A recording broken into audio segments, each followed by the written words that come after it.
కార్తీక పురాణం 8వ అధ్యాయం హరినామ మహత్యం. శ్రీ వశిష్ఠుల మహాముని జనక మహారాజుకి కార్తీక మాసం విధి విధానాల గురించి వివరించిన అనంతరం ధర్మాత్ముడైనటువంటి జనక మహారాజుకి ఒక సందేహం కలిగింది. చెడ్డబుద్ధి కలవారు మహాపాపాలు చేస్తూ అసలు పుణ్యం చేయకుండా ఏ విధంగా విష్ణు సాయుధ్యం పొందుతారో బోధపడడం లేదు. ప్రాయశ్చిత్తం కూడా లేని పాపాలు అనేకం చేసి కూడా విష్ణుపదం ఏ విధంగా పొందగలుగుతారు?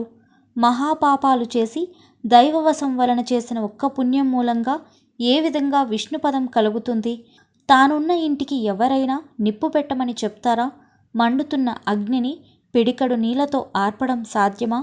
ఏ విధంగా అల్పపుణ్య కార్యము వల్ల మహాపాపాలు తొలగిపోతాయి? నదీ ప్రవాహంలో కొట్టుకొని పోయేవాడు గట్టు మీద ఉన్న పచ్చగడ్డి ఆధారంతో గట్టెక్కడం సాధ్యమవుతుందా? ఇదంతా జరగని పనిగా భావన కలుగుతుంది గురుదేవా.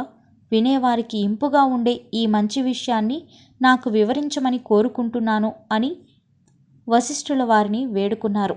కార్తీక మాఘ వైశాఖ మాసాలలో చేయవలసిన ధర్మసూక్ష్మాలు నాకు దయతో బోధించారు. ఎక్కువ పాపాలు ఉన్నప్పటికీ తక్కువ పుణ్యాల వలన జయము పొందుతామని తమరు నాకు వచ్చిన సంశయాన్ని వివరించండి అని జనక మహారాజు కోరారు. వశిష్ఠుల వారు జనకుని కోరిక మన్నించి సంతోషంతో హరినామ మహత్యాన్ని వివరించటం ప్రారంభించారు. మహారాజా, మంచి సందేహం కలిగింది. నేను కూడా వేదశాస్త్ర పురాణాలని ఆమూలాగ్రం విమర్శనా దృష్టితో పరిశీలించాను. లెక్కకు మించిన ధర్మ సూక్ష్మాలెన్నో వాటిలో కనిపించాయి. వాటిని వివరిస్తాను. శాస్త్రాలలో రజోగుణానికి సత్వగుణానికి సంబంధించిన అనేక ధర్మాలు చెప్పబడి ఉన్నాయి. ఆ గుణాల స్వభావాన్ని బట్టి సంప్రాప్తమవుతూ ఉంటాయి. సత్వగుణాన్ని ఆధారంగా చేసుకొనిన ధర్మం సూక్ష్మధర్మం అనబడుతుంది.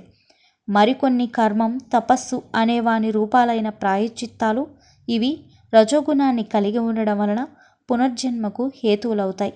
వీటిని రాజసాలు అంటారు. కొన్ని ధర్మాల్ని తామసం అంటారు. కనుక ఇట్టి తామస ధర్మం ఆచరణ యోగ్యం కాదు.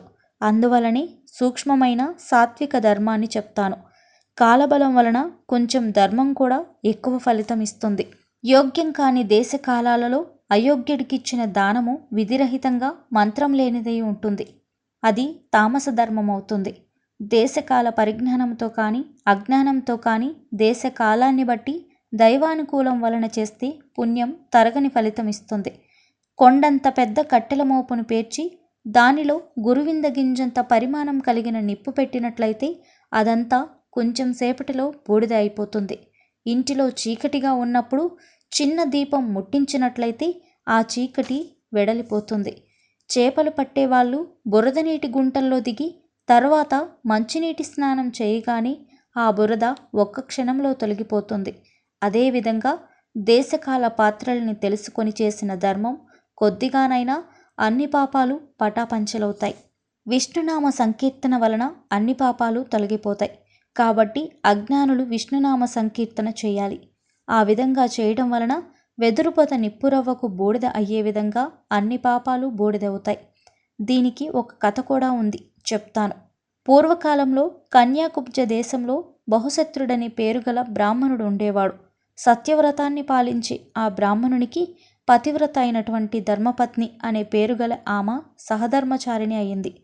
ఆ దంపతులకు లేక కాలం మీరిన తదుపరి ఒక కుమారుడు జన్మించాడు. వానికి అజామీలుడు అని పేరు పెట్టారు.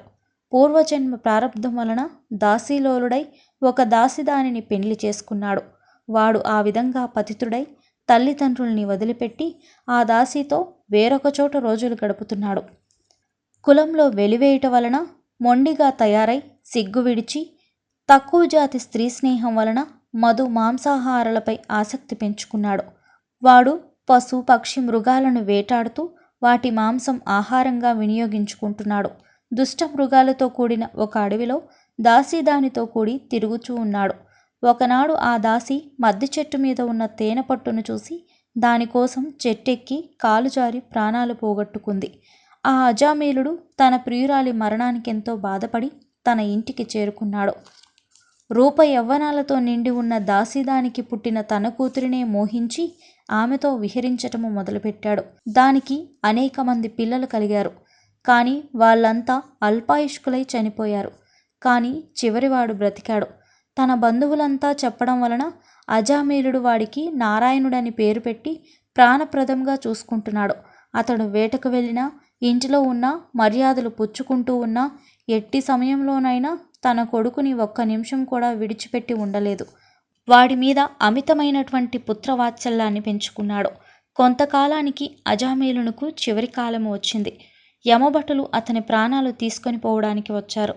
వాళ్ళు ఎర్ర మీసాలు కలిగి ఆయుధాలు పట్టుకొని చూడడానికి చాలా భయంకరంగా ఉన్నారు. వాళ్ళను చూసి అజామీలుడు ఎంతో భయపడ్డాడు. తన కొడుకును, నారాయణ, నన్నెవరో కొట్టడానికి వస్తున్నారురా, చూశావా అని గట్టిగా అరిచాడు. మరణవేదన పడుతూ దూరంగా ఆటలాడుకుంటున్న తన కొడుకును ఉద్దేశించి నారాయణ నారాయణ అంటూ ఉండడం వలన ఆ హరినామ సంకీర్తన విని యమదూతలు ముందుకు రావడానికి సాహసించలేకపోయారు. ఇంతలో మహాతేజో సమన్వితులైనటువంటి విష్ణుదూతలు విమానం మీద వచ్చి యమభటుల్ని చూచి, ఇతడు మా అధీనుడు, వీనిని ముట్టుకునే అర్హత మీకు లేదు అని చెప్పారు. ఆ విష్ణుభక్తులంతా పట్టువస్త్రాలు ధరించి ఉన్నారు. 4 చేతులలో శంఖచక్ర ఆయుధాలు కలిగి ఉన్నారు. వారి శిరస్సు మీద ఉన్న కిరీటాలు చాలా మెరిసిపోతున్నాయి. వారిని చూచి యమదూతలు, అయ్యా మీరెవరు? ఉపదేవతల, కిన్నెరల, సిద్ధచారణుల అని అడిగారు. విష్ణుదూతలు వాళ్లకు సమాధానం చెప్పకుండా అజామీలుని విమానము మీద ఎక్కించుకొని బయలుదేరారు. ఇది స్కాంద పురాణ అంతర్గత కార్తీక మహత్య మందలి 8వ అధ్యాయం సంపూర్ణం.